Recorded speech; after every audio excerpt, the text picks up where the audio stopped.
What do you miss about the internet of the past? The fact that it still felt like some kind of mystery we had to figure out. There was always another website or something that you didn't know about. You could just kind of find new stuff every day and it felt like you were discovering something. It felt like a process of exploration. Now everything's kind of focused on the same couple of platforms.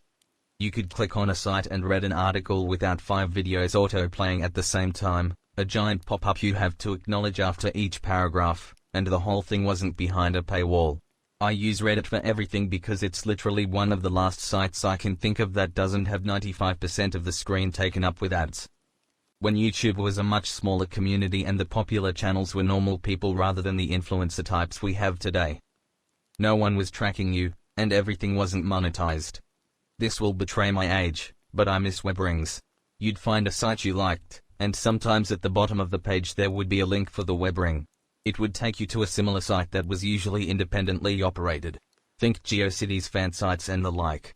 This was important, because search engines weren't nearly as powerful back in the day, and some of the best sites weren't necessarily ones that would pop up on a search results page. Thus, web rings.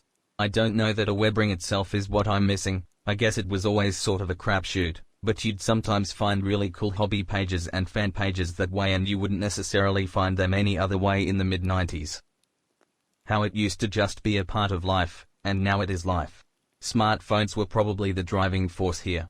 When I was younger I had to wait until I was home to get online. Now it's always in my palm. I use it to manage almost every aspect of life, and my attention span is fried.